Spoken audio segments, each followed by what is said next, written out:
better area. Will do, David, for sure. Will do. Thank you. Welcome everybody to the ECDev Network and ECDev Week. This is day 4 of our lunchtime marathon, and in fact, the last lunchtime event of this week. My name is Dan Taylor, and I'm co-host with Bob and Lara on the ECDev Network Clubhouse program. I'm going to turn over to Bob to kick us off for another great session. Thanks, Bob. Thank you, Dan. Excited to be here. So, welcome everybody to our discussion today. I'm just going to take a moment and set the room because I know we've got a couple of new folks who have joined us, some Clubhouse first-timers, which is always exciting. My name is Bob Minhas. I'm the co-host today with my other co-hosts, Dan Taylor and Lara Fritz. I work with economic development teams to help them develop knowledge economies for their small businesses. And I'm going to let Lara and Dan introduce themselves in a moment. You are in the ECDev Network Clubhouse club, really. And today we're talking about site selection as it relates to economic development officers, some best practices. We've got an amazing guest speaker here with David today. But of course, as I always say, we want to hear from you guys in the audience as well if you have questions or just want to contribute something as well. For those that aren't familiar, this session is being recorded. Dan is amazing at re-leveraging what we share today into a podcast so that those that can't make it can still stay in touch. If you haven't yet, check out the profiles of the speakers on stage. Lara, Dan, and David are both amazing thought leaders in our industry. So it's always great to follow because if they're in other rooms on Clubhouse, you'll be able to follow them there and be able to keep up with the knowledge that they're sharing. If you're hearing some amazing things being shared today, we would love for you to use the ping button below to invite some colleagues, coworkers, or even friends or family. That's the plus sign below. So when you hit that, you'll be presented with folks in your network, and you can just invite them that route. If you do have a question, on the very bottom, you'll see a hand icon with a notepad-looking icon. If you press that, that raises your hand. That'll allow myself, Lara, Dan, or even David to invite you to stage to share. Now, as soon as we do that, your mic goes live. So as soon as you jump on stage, you may want to just hit mute so you're not getting caught up with some ambient noise as well. Once you're on the stage, just a little bit of tips when you join us on stage. Number one, when you're done sharing a thought, feel free to end using your name and I'm done speaking. So for example, my name is Bob and I'm done speaking. That helps other speakers know when they can jump in, but also it's a great accessibility feature for people who are listening to us on different accessible platforms. If you hear something you like when you're on stage, feel free to press the mute button super quick. That indicates clapping. And so you're pressing it on and off. And if you press it on and off slowly, that indicates you have something to share. And that'll allow me to know to throw the question to you next. If this is your first time to the room, be sure to hit the bell icon under ECDev Network. We want to ensure that you're listening to all of our events, not missing any opportunities. And that's all I have for that. Now, before I throw it to Lara, because I'm hoping Lara can talk a little bit about David before David introduces David, I want to throw it to Dan. Dan, introduce yourself. Thanks, Bob. Yeah, Dan Taylor. I am a longtime economic developer, 20 plus years. I work at the Town of Innisfil as the economic development catalyst, working on some exciting, innovative work. And I'm also a strategic advisor and guide to those in the profession, bringing some really great strategies to folks to help them really save time, cut through the clutter, and increase both their personal performance and that of their community. Thanks, Bob. Thank you. And then Lara, I just wanted to throw it over to you, and then perhaps you can introduce David to the room as well. Sure. Thanks so much, Bob. I'm Lara Fritz. I'm a 25-year veteran of economic development, having worked in main streets to large city departments of economic development. And I am just thrilled to be talking about site selection today, as it is a critical component to the work that we do. 50% of all large corporate real estate decisions are done through a site selector. And so it's really important for us to know what they're thinking, and then also talk about some best practices. You know, what are some things that communities are doing right now to attract site selectors' interest in their communities? And I'm thrilled to have my friend David Leeser join us today. David is currently in Wichita Falls, Texas, and has really done some amazing things over the past year, engaging site selectors in a time where site selectors have been grounded and aren't doing community site visits. So I'm excited to have him join us. And with that, I would love to have David introduce himself. And Thank you, I'm Laura. Laura, and I'm done speaking. Thank you, Laura. I appreciate the opportunity to be here and to speak about what we're doing here. What I find when I got asked to do this, I think the thing that makes me think about economic development is the two key issues that you have to deal with to be noticed is differentiation and recognition. And if you'll allow me kind of divert off of that a little bit, because when Laura says Wichita Falls, Texas, I'm sure most of you have no idea where we are or who we are. And that was one of the big key issues I dealt with when I first got here 18 months ago. But I don't want you to think that it's only limited to a smaller, a micropolitan. And two quick stories, if I can show you that recognition is not, you should never assume recognition. Prior to this job, I worked in suburban St. Louis, a community called St. Charles.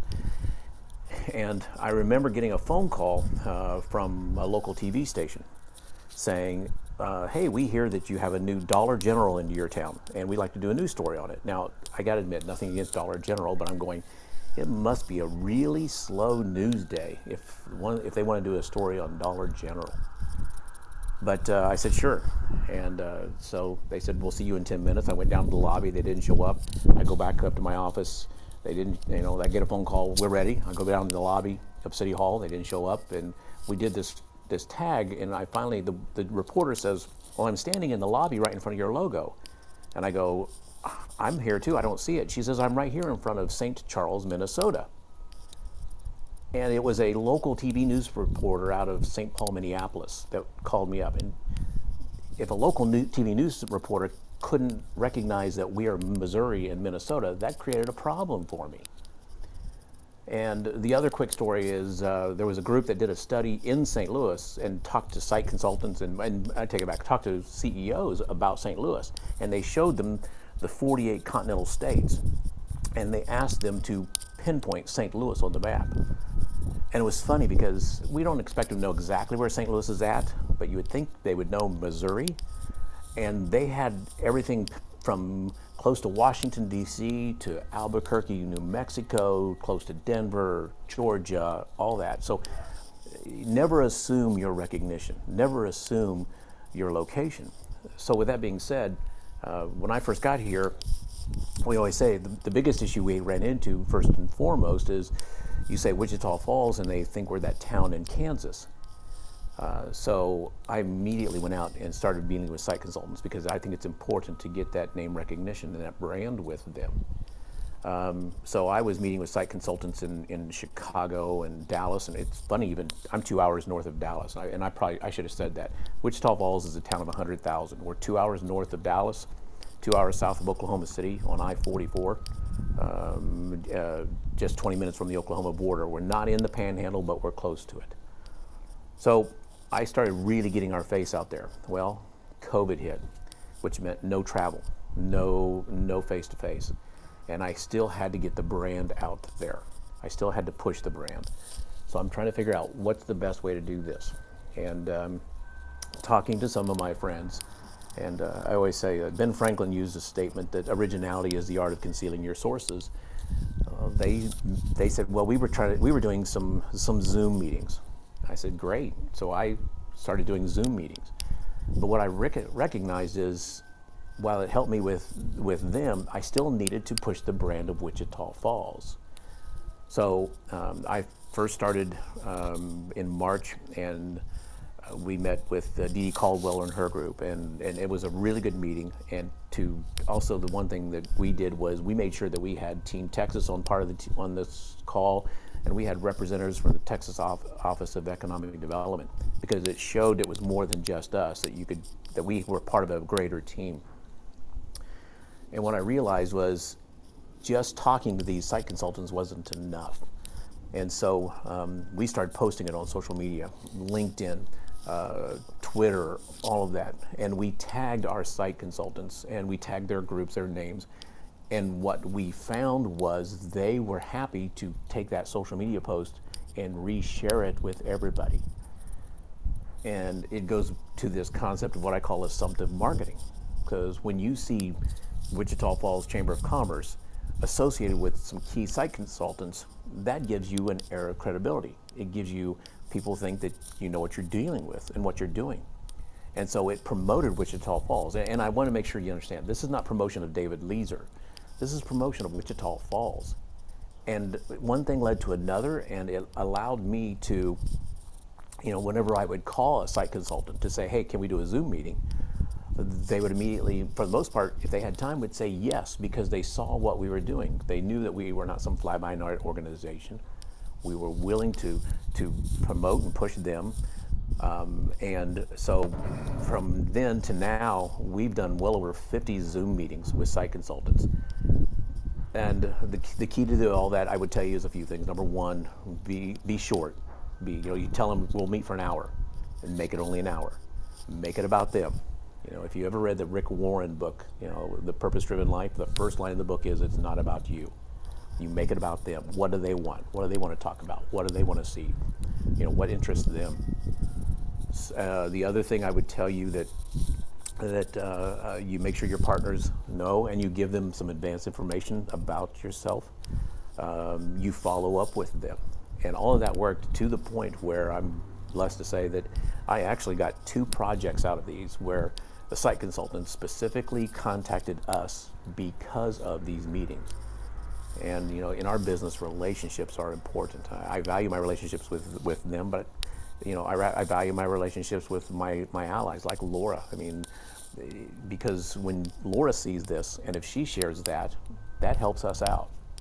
And I'm not so selfish where if I see some of my competitors doing better things than me, I'm more than happy to like it on LinkedIn or share it on LinkedIn, because it builds us all up and it shows that we are recognizing each other.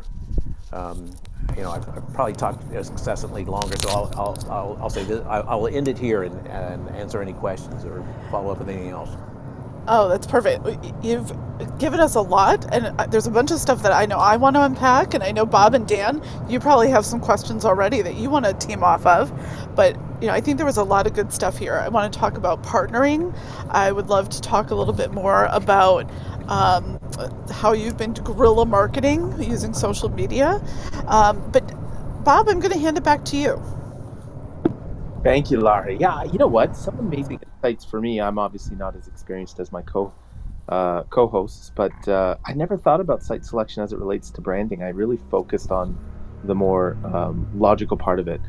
So I appreciate that, David. I appreciate you sharing that story. I'm going to hand it over to Dan, because I know that Dan's got some amazing questions to provide as well. And then, of course, throw it out to the audience. If you have questions, raise your hands. I'd love to bring you on stage.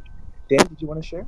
Yeah, thanks, Bob and Lara, and David. Thanks for giving that overview. I couldn't agree more with the branding. So I like where you're going with that. Not a little bit unlike Bob. I don't have a lot of experience in site selection just due to the nature of the communities that I've worked with. I'm wondering if you could share with the group, what are the key things that they're looking for? I'm going to ask a few questions, so maybe we can come back to them. Let me lay them out, but because they're all related. What are the key things that site selectors are looking for? What kind of preparation can we do? Where does website fit in versus other details, whether it's a more of an online brochure or the relationships, et cetera, et cetera? Happy to go back and feed you the questions if that's too many at a time. No, I'll do my best, and if I miss something, please let me know. Preparation is important. If you take a look at what the site consultants are doing, you can go to their websites, and they will tell you what projects that they have worked on. So that way, again, you tie the conversation to them. You talk about our website. I think our website is vital, or not ours. I think a website is vital because, again, they tell you what they look for. For example, almost to a T, all of them would say when you go to a website, I want to see a map where you're at, because they need to. If they're saying I want to be, and I want to be an hour outside of Dallas-Fort Worth, and they don't know where Wichita Falls is at, they really, they're on a tight time frame. So if they can see a map that says, okay, well, I can't do Wichita Falls, it's 2 hours away, or Okay, or they'll say Wichita Falls. I'm really looking and going. I really don't want to go to Kansas, and then they go to the website and say, oh, it's that place in Texas, not Kansas. So it reinforces that location. We do refer to a lot of our assets to the website, and I bring that in as a shared piece or a shared screen. We have what we call a virtual spec building. We have all the plans and documents on there. We have a 3D walkthrough of 2 or 3 buildings, and again, it just builds onto them. But it's important to again know what they're working on, because if you're talking, and again, if you're talking to Mike Mullis and you're saying, hey, I've got this really nice 20,000 square foot office, Mike Mullis does bigger projects than that. I mean, I'm sure he will do a 20,000 square foot if it really makes sense, but Mike is looking for the big pieces of land and things such as that, because everyone has their specialty. And so talking about what they're interested in, not what you think you want them to be interested in.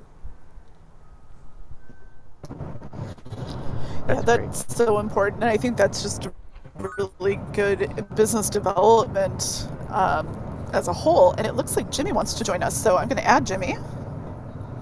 Oh, looks like somebody gotcha. Hey, Jimmy.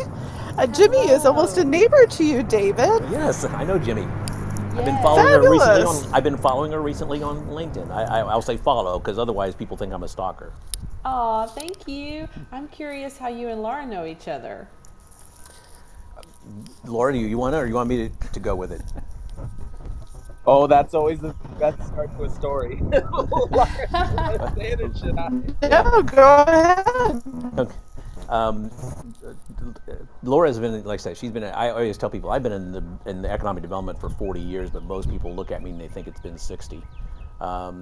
But one of the first places we met was, and got to know each other, was I'm on the IEDC board, as is Laura, so we got to know each other from that. But I was and I still am very active and very much a supporter of the Accredited Economic Development Organization, AEDO designation. And the thing I like about that is, well, I have a designation of Certified Economic Developer and Fellow member, and I'm proud of that.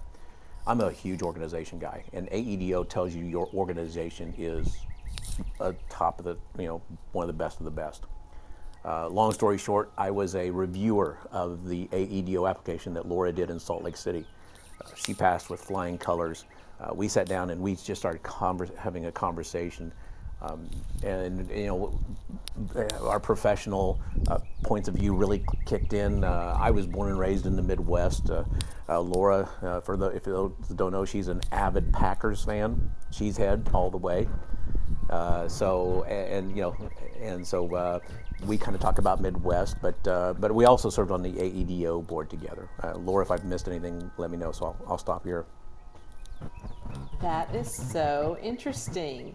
I did have a question about, so a lot of people would say Wichita Falls is a small community because it's not, Dallas and Fort Worth, but what recommendations would you have for even smaller communities like ours that are closer to like 5,000 to 6,000 people? Like, how can we get site selectors to consider our small communities? I realize like they need to have a project possibly that fits our area, but how do we even get them to talk to us? Good question. And if you'll forgive me, because one of my downfalls is I always use a story about this. But again, for people who don't know, Wichita Falls is 100,000 in population. We're 2 hours north of Dallas, 2 hours south of Oklahoma City. So we're really not a suburb, we're not a metro, we're kind of a micro. And I was on a Team Texas visit to Chicago, sitting with 3 guys from Deloitte, and I still remember this. And I looked at him and I explained Wichita Falls, and I said, "So, what are we? Are we metro? Are we ex-urban? What are we?" And one guy looks at me and he says, "Well, I came from very rural Illinois, so you're metro to me." The second guy goes, "No, you're not that. You're kind of micro, because you're not anything, you're maybe suburban, semi-micro." And the third guy looks at me and he says, "I was born and raised in downtown New York. You're rural. You're absolutely unequivocally rural." So it's finding out what there is. I would say with you, first and foremost, and I tell this to everybody, use your proximity to whatever metro area you're at. And when you do not say miles. Do not say, hey, I'm 20 miles or I'm 30 miles. Always use time. And I, if anybody knows me, they hear me say this all the time. Because if you tell somebody in downtown New York that you're 20 miles from Houston or San Antonio, you've just ruined their day, because that means you've got 3 hours, that they've got 3 hours of drive time. But if you say, hey, we're 20 minutes, that's the universal commodity, no matter who you talk to or where they're at. If you've been watching the studies, people are moving out to people are moving into the metro areas, but people are moving out of the metro areas and showcase your available land, your lower cost of living, and your access to the metro areas. And if you can gain an hour access to 2 or 3 metro areas, that's tremendously to your benefit. But also talk about your school system and what they're doing for the future workforce, because as you're seeing, workforce has been an issue for 10 years. With COVID, it's even more of an issue, and it's going to be a bigger issue, I think, 5 years down the road. So I'll end with that. Those are all great recommendations, and we do some of those things. But thank you so much. I appreciate it. And let me ask one other thing. When you say workforce, don't talk about workforce in your community or in your county. Talk about workforce in your drive time. You know, again, we talk about Wichita Falls. Our drive time workforce is 90 minutes because it's easy to get here in 90 minutes. So don't just say, hey, in my county we have this. Do your labor shed report and show them where you can draw these people at. That's great. Thank you so much, David. Eric Miller has joined us. Welcome, Eric. Good day. Eric is also just an incredible business development professional in economic development, and has worked with site selectors in projects ranging from Richmond, Virginia to Oklahoma to Memphis, Tennessee. So I'm excited that he has joined us on the stage. So thank you, Eric. Thank you. I appreciate the invitation, Laura. I apologize for not being able to join earlier. I have been listening.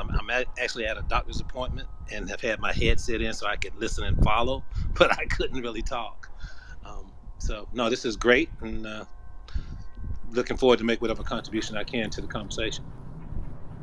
Well, Eric, one thing that I would love to have you chime in on, you've done an incredible job of building sort of business cases for communities. And so, following up on Jimmy's question on what can a rural community do to grab the attention of a site selector, would you sort of share how to build that business case? Yeah, and actually it sparked the thought as I heard that, because I've done, I got my economic development start in South Carolina at the South Carolina Department of Commerce, and that's, come to think of it now, about 20 years ago. But I've done economic development now at the state, regional, and local level in South Carolina, Oklahoma, Tennessee, and Virginia. And the one thing, I mean, the common denominator in all those cases, when you start to develop a narrative for, to get the attention of companies or site selection consultants, is you build a value proposition around the assets of your community that will be compelling to either that particular site selection consultant's area of focus, or the industry sectors in your community that mesh well with the companies that you're trying to recruit. And basically the approach that we've taken in Hampton Roads, and to a lesser degree in Memphis, and certainly in Richmond, is a data-driven approach where we had independent, objective assessment from a competitiveness assessment and a target industry assessment of what our actual organic industry sectors are versus what the popular notion of the community happens to be. And to the extent that those notions meshed, then we developed narratives around those assets. They can relate to establishment clusters, location quotients, the density and sustainable pipeline of the talent that serves those particular industry sectors. All of that goes into the infrastructure that's in place, both currently and the capacity to grow, and how strong the collaboration was between state, regional, and local entities, and the utilities, for that matter, and other allies, if you will. All of that factors into the value proposition that you then take to the marketplace to call on either consultants or companies, so that when you sit down with them, you're starting to have conversations in relevant, cogent, coherent, and meaningful terms to them. So you have a much more meaningful conversation, and in a lot shorter period of time. I hope that helps. That was perfect. Um, David, to that end, what kind of data are you pulling to talk to site selectors about?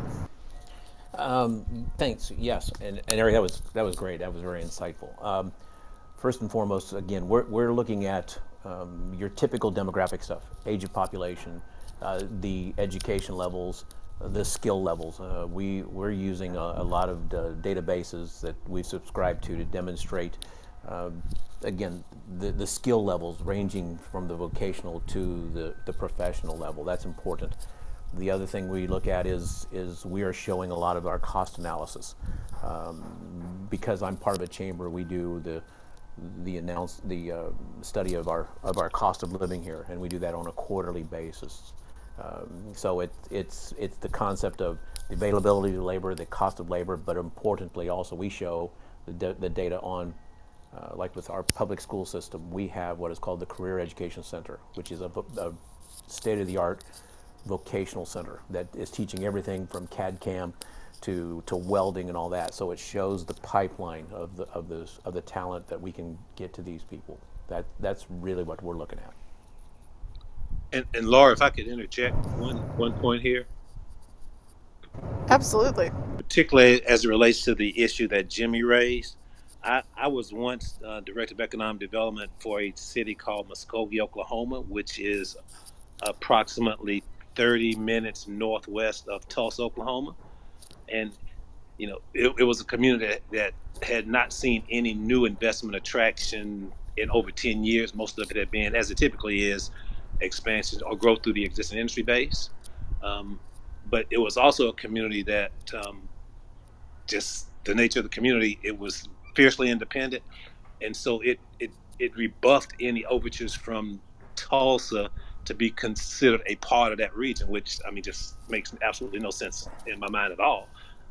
But part of my task in that community was to educate the policymakers and the other, thinkers of influence as to the merits of being considered from a regional perspective, such that you started to fit the profile for communities that consultants and companies would consider.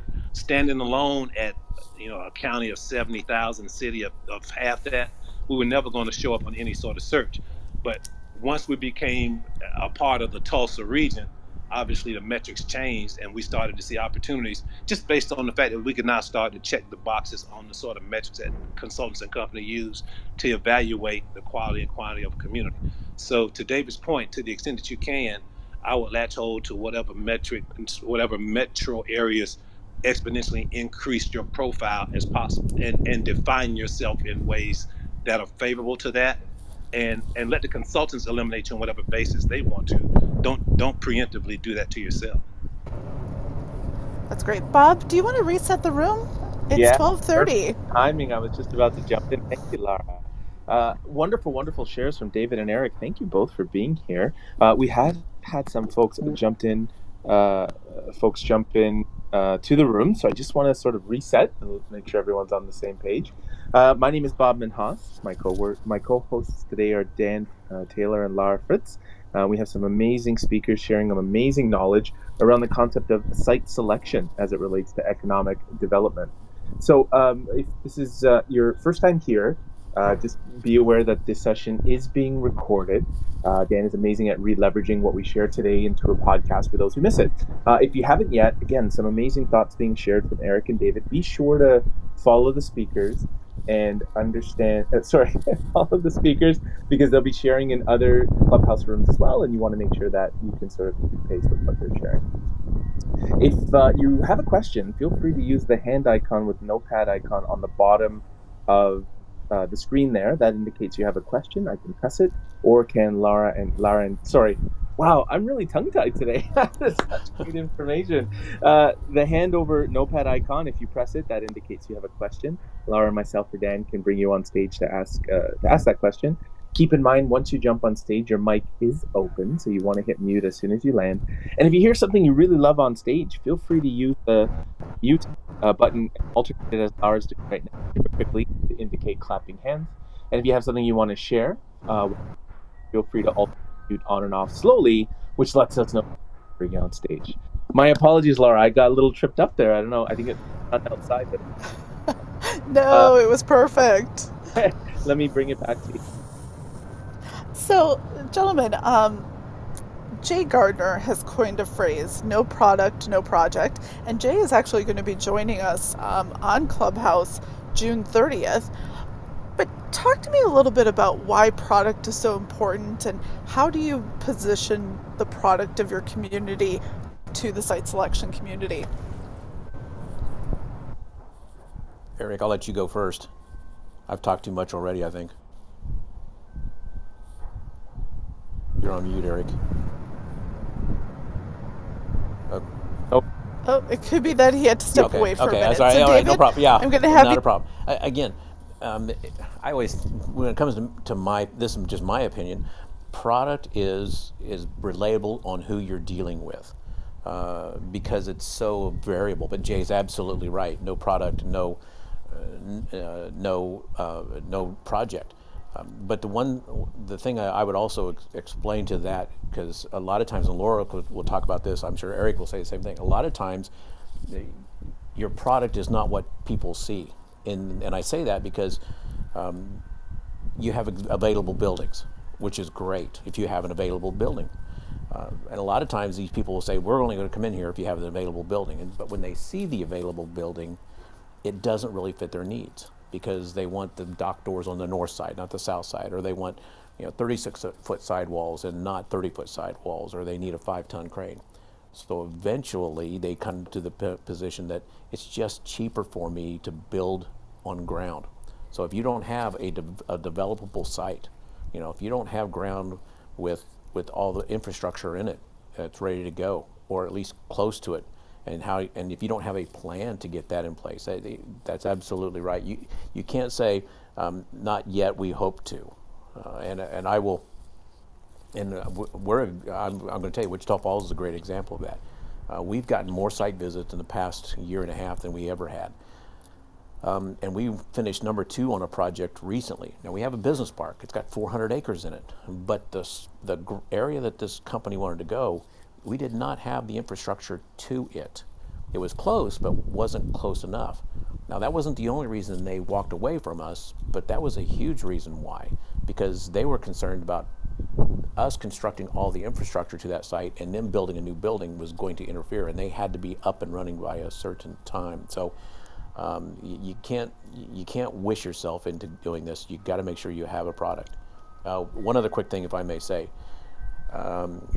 if you don't have a building, I would tell you, my marketing director, Katie Britt, she's phenomenal, and I would have you go to our website, wichitafallschamber.com, and click on the speculative virtual spec building. We have a local architect who basically, we don't have a spec building, but it's virtual. And you can go on there and you can see what a 30, a 60, 120,000 square foot building would look like on our site.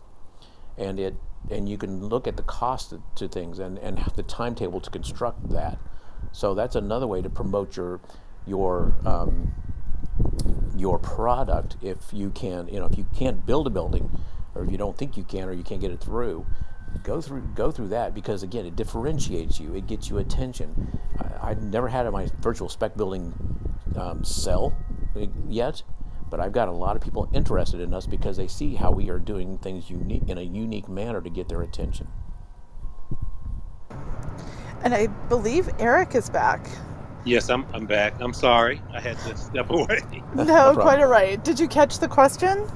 I did not.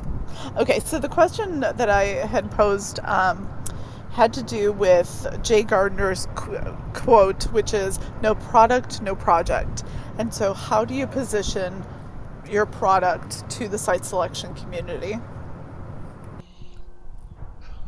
Oh, that's a good question.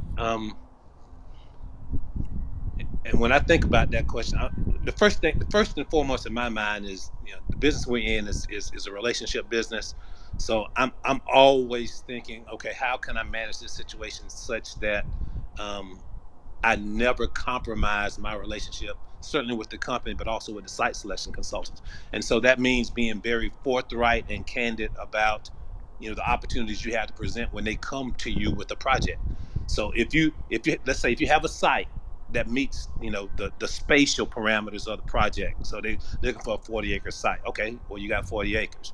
But if you know that you have water and gas, but it's 3 miles away, you don't need to represent them. Yeah, we got water and gas, and then surprise them when they come on a visit and say, yeah, but we got to run it 3 miles, and we haven't done the engineering or design or cost it out or done milestones in a timeline so that we can tell you that we can have all of this improvement done in a timeline that won't have an adverse impact on the timeline for your client. Then you've done yourself a disservice, and you probably never get another opportunity from that consultant again. So for me, it's very important that you represent what your product is, be it an existing building or a greenfield site, such that you maintain the integrity of the relationship. I, I mean, vivid story in mind. When I was in Muskogee, Oklahoma, we were the industrial authority that owned all the industrial property in Muskogee. Um, and we had an international project come through that was, now testing my memory here, but let's just say it was $300 million and 500 jobs. It was a forging operation that was going to supply automotive facility. Um, and we had a site. Technically speaking, we owned the land, but we needed to have road improvements, um, power improvements, water and gas, the whole 9 yards.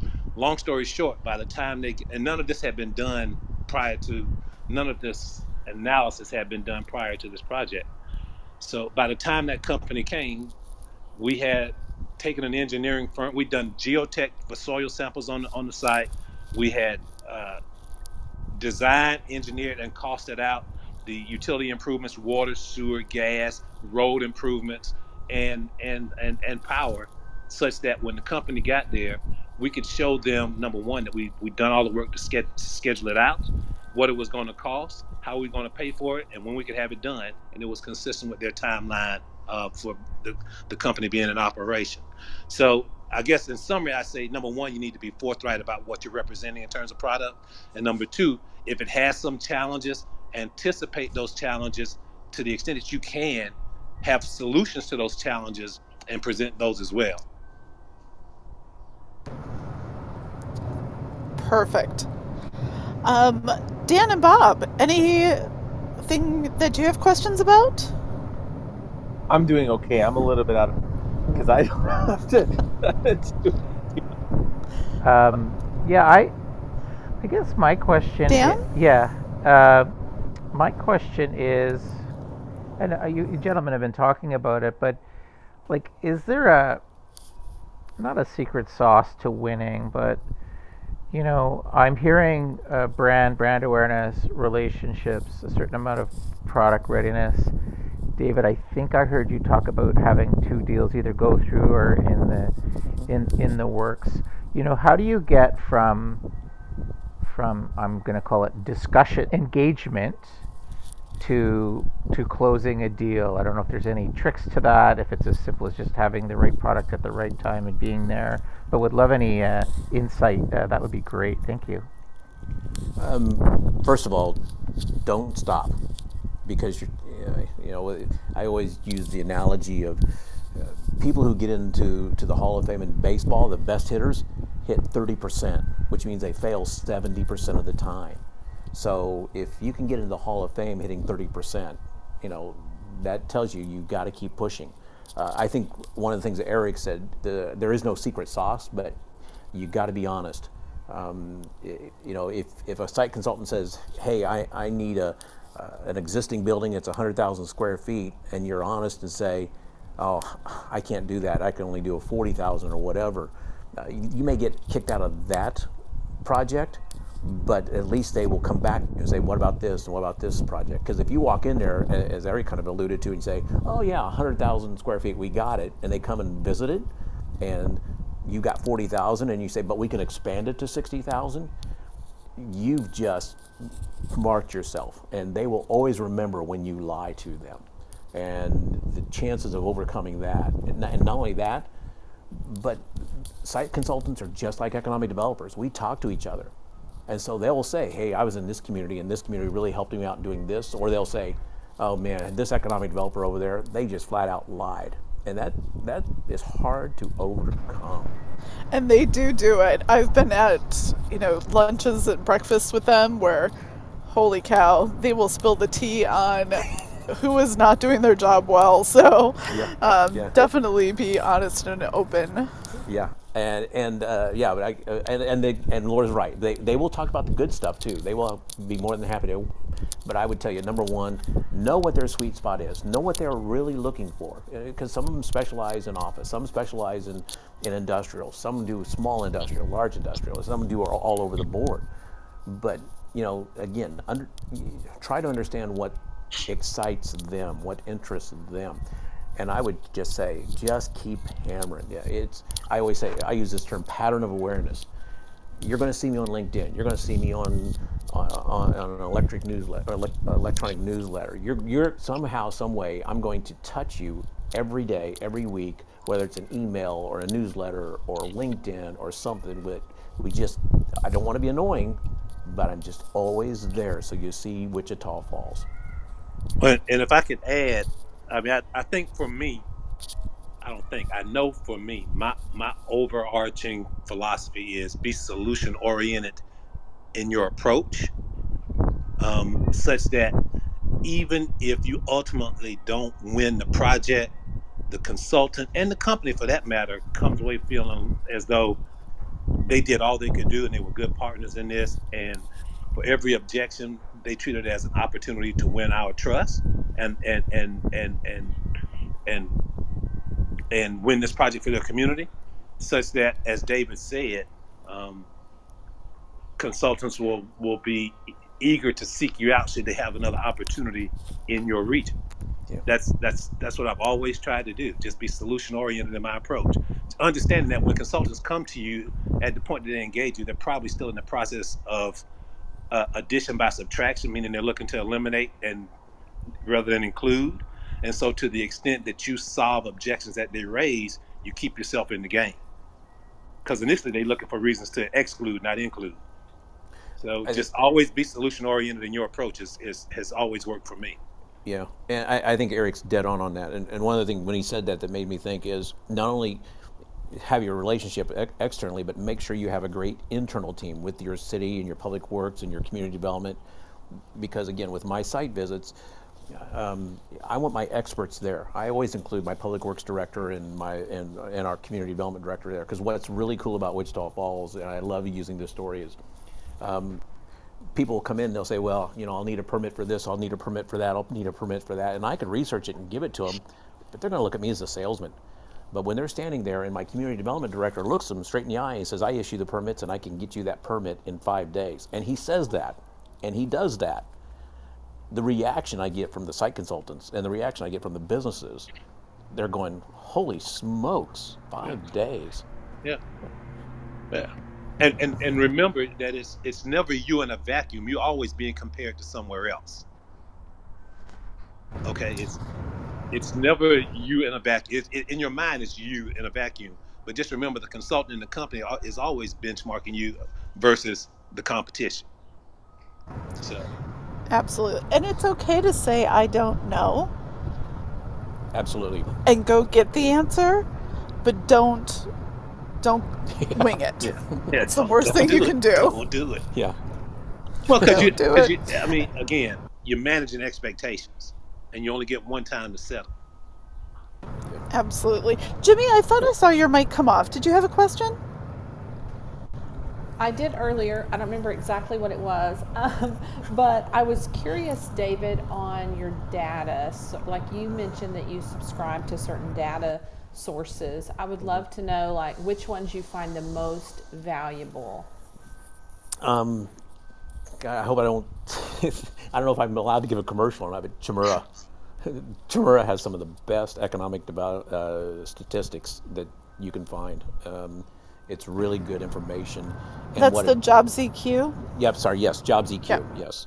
One of the reasons I like it is because it's a third party confirmation. You know, it's not that we will lie because I mean, yeah, some people do, but if somebody says, "What makes you think that this is true?" I can say because Chimera says so, not me, because Jobs EQ says so, and the presentation scale. First and foremost, I would tell you is Jobs EQ and Chimera. Their information is just top notch. Thank And you. I appreciate that. in the organizations that I've been in, we've used Jobs EQ, MZ, um, in order to benchmark business costs and operating costs from one metro to the other. We've used a package that does that. I mean, there are a lot of tools out there that really help build your competitive position and your value Yeah, proposition. No yeah, question about it. yeah. ERSI does a good one too. Yeah.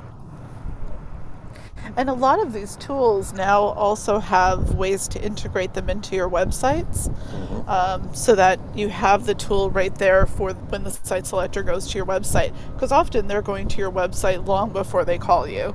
So the more I can't talk either today, Bob. Apparently, the more information you can have out there on your website, I think is valuable. Yet you don't want to give so much that they don't call you. Right. And Laura, I think, first of all, I always tell people our commodity is information. That's really what we deal in is Yep. information. And Jimmy, the one other thing I want to say is, I was born and raised in a town of 1,000 people, and I spent 10 years working for a utility in Illinois that our largest community was 40,000. So I understand, or I can appreciate where you're coming from. And sometimes stuff is not cheap. So use your state census data information and connect up with them because number one, that's free. But number two, again, it shows third-party confirmation. Now, it may not be as dynamic as Chimera, but again, it shows it's information you're gleaning from other places, local universities and the like. And Jimmy, I think we talked about this earlier this week on one of our sessions. You don't necessarily have to pay for this data. Sometimes your state economic development organization has it, your regional economic development organization may have it, and see if they would run you the reports. Good point. That is good information, Laura, and you're right. One other quick question to David. On those spec buildings that you're showing, like the 3D spec buildings and stuff, does that figure cost for you for building the different sizes of the buildings? You kind of alluded to that, but I wasn't quite sure. Yeah, if you go to our website on virtual spec building, it will show you the cost like right now, and we've got to update the information because if you've noticed, one of the things that COVID has done, it has changed construction costs immensely. So that's going to be hard to. So we're putting a qualifier on it saying these prices are at this level, but we built I think it was 120,000 square foot at $92 a square foot, and again, it's a local contractor who builds these buildings who can show you the timelines and the materials and all of that, and it's a really good reference point. And the design was done by a local architecture firm here in Wichita Falls. So again, it shows third-party confirmation. It's because, honest to God, you do not want a design or a cost estimate from David Leeser, because that would be the worst thing you could find, because it would be so bad, so wrong. So it's that. But yeah, if you go to our website, you'll see that the virtual spec building. It's downloadable. It's free. Take it. And David, I can just proof of concept here. There's a community about 25 minutes east uh, of Greenville, South Carolina, a community called Lawrence that did the virtual building concept, I don't know, 10 years or so ago. And now there is a 500,000 square foot powertrain facility that's a supplier to BMW occupying that property. Yeah.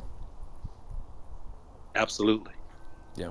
If you can't afford to put up a spec building, virtual is the next best, is the way to go.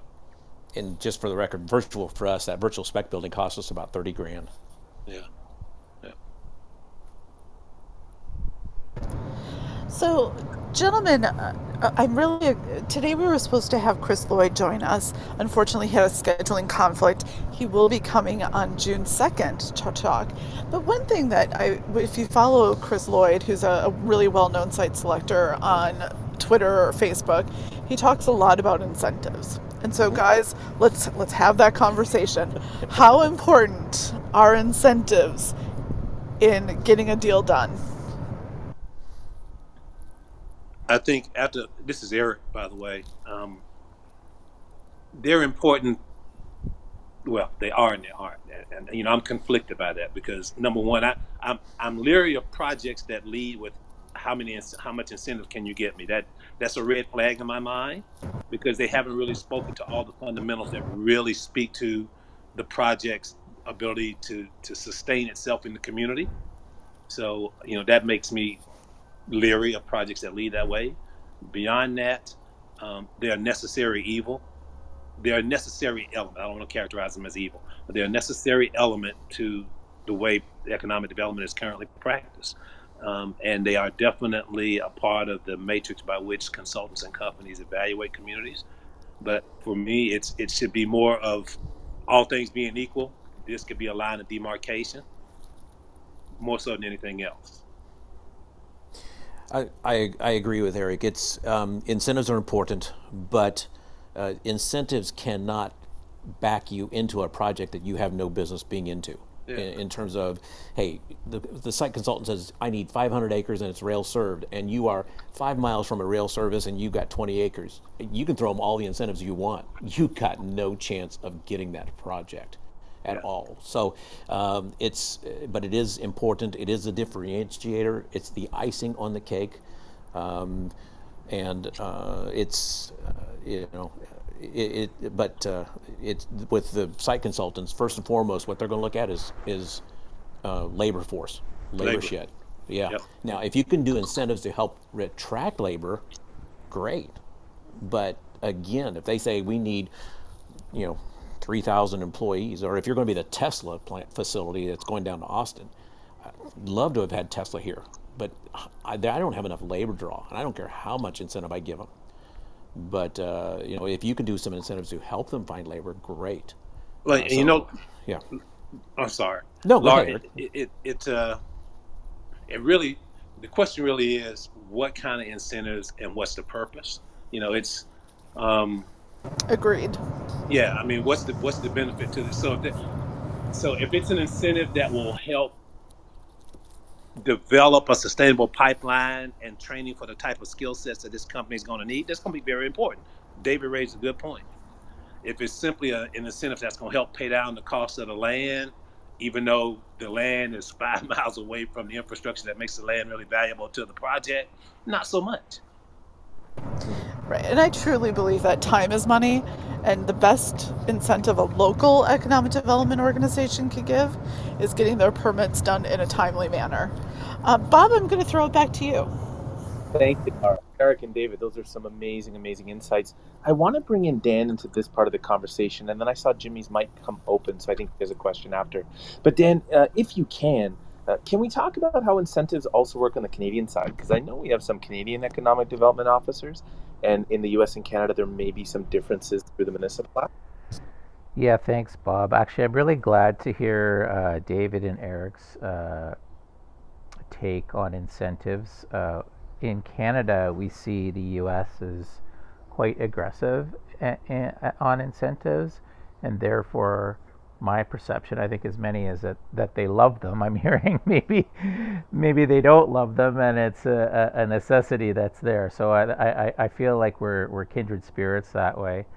Um, I have very mixed feelings on incentives as well. I'm not a big believer in them. I think at the end of the day, you need a package of value, and and if you don't have a package of value, then maybe you're not a good economic development community to begin with, and or maybe you're not a good fit for that client. I am with the gentleman on occasion. Incentives can be helpful. We have, I think, a much more limited palette of tools, incentive tools in Canada that are not as generous, liberal, or even as ubiquitous as in the U.S. So, um, uh, but we have different kinds of incentives. I mean, there's a lot of government grants for programming, primarily for talent or projects, not so much for capital. Those are big ones. Although I mean, the Honda plant in Alliston and the Toyota plant in Woodstock were all a result of aggressive economic development by our province, aggressive value propositions being put forward, and aggressive incentives. So I don't know. I have very mixed feelings on incentives. They do happen here. I think it sounds like our myself and David and Eric are roughly aligned, which is I'm glad to hear. And yeah, they're sometimes they can help, and I guess if they can help, it's not such a bad thing. The main thing is you do not want an investor that comes because of incentives, because as soon as the incentive dries up, they'll leave. That I am clear on. I'm Dan, and I'm done speaking. Thank you, Dan. And then Lara, before I throw it back to you, I wanted to check on Jimmy. Did you have a share you want to put in, Jimmy? I was just going to add on incentives. If we're working with site selectors that are specifically working on like wind and solar and those types of projects, those are all somewhat incentive driven just because they have to have those tax abatements. So they're not going to come without the tax abatements. So that's a very unique situation. But there are certain industries that that is all they care about. David or Eric, have either one of you worked with an energy project like that? I haven't, primarily because I've had a couple of wind farms come to me, but we're located at Shepherd Air Force Base, which is the primary Air Force training for all the fighter jets, and we have to be very careful with wind farms because that interferes with the flight training schedule and the access to the airport for Shepherd. So, but there is a ton of solar around us, but not near us. Eric? Uh, so as I mentioned, I worked in Oklahoma, and but the wind situation was more west toward the Panhandle, et cetera. It was not near me, so I only anecdotally. I never worked on any of those projects, but obviously it makes sense that uh, property tax relief would be of primary importance to them, just given the capital investment that goes into that. But by the same token, they're looking in that area because they've already figured out that's where they need to be. So you know, there's still some play in all of that. I mean, it's not like they can just say they can go somewhere else. I mean, they're going in that they've targeted that area because it fits their business model.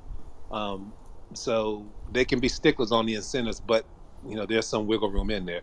Property tax is pretty much is statutory, and it's if you have X, then you get Y. That's just pretty simple. I just wanted to add that we've had data storage centers looking in our area, and they're actually asking for 25-year tax abatements. Now, I'm not saying they're going to get that, but that's the first time I've seen an ask like that. Not too not too atypical in the Southeast. I can tell you in South Carolina, there are mechanisms in place that will provide what is called fee in lieu of taxes, but it's basically property tax abatements administered at the county level. But there are triggers in place that can take property tax abatements 30, 35, 40 years out. So I certainly, it was routine when I was doing it in South Carolina, doing economic development in South Carolina. The standard fee in lieu of taxes agreement was 20 years. And that was, well, I don't want to say how many years ago that was because I don't want to age myself, but that was some time ago. Yeah. Yeah. Yeah. So what I found is different parts of the country that seems to be, like unheard of, but Georgia, South Carolina, not so much. Yeah, Well, and it all depends on the project itself. And like Yeah. we'll do a 10%, or I'm saying a 10-year abatement with the city here. But again, Texas has other advantages. I spent years in Missouri, and we used to do 23 and 25-year property tax abatements. well, gentlemen, this has been amazing, and thank you to our audience who stayed a little bit over 1 o'clock. Bob, can I throw it back to you? Yes, thank you, Lara. And thank you, yes, to our audience for being here today and contributing and being a part of the discussion. Thank you, of course, to David and Eric for providing some really, really amazing insights for people like me that are a little new to the subject, but of course to some of our more experienced economic development professionals in the audience. So I just want to make sure, for those of you before you leave, that if you haven't yet, be sure to follow the ECDev Network on LinkedIn. Also, you can actually follow the ECDev Club here by clicking the bell on top of the club name. We do have another session happening tomorrow. We're switching times. Tomorrow we're doing a 3 p.m. session. Laura, what's the subject for tomorrow? Tomorrow, I'm so excited. Jeff Finkel, the president and CEO of the International Economic Development Council, will be joining us to talk about putting the I in IEDC. Wonderful. Thank you, Laura. So if you haven't yet, be sure to put in your schedule 3 p.m. Eastern tomorrow as opposed to our usual noon. And if you have some associates or coworkers or people that you feel like would enjoy the conversation a lot, please feel free to invite them by pinging them or just sending them the link. Dan, did you want to share any final thoughts as well before we head out? I just wanted to thank everybody for showing up, and for David and for Eric for sharing their experience and their insight. And, I think my main observation is basically what they're talking about is being an ethical relationship builder.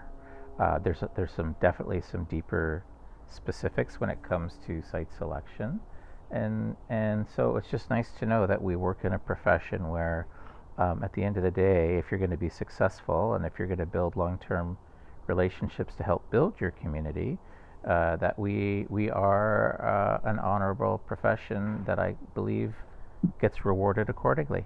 I'm Dan, and I'm done speaking. Thank you, Dan, for that amazing share. Thank you again to everyone who made it out today, and we will see you tomorrow, 3 p.m. Eastern, right here on Clubhouse. Thank you.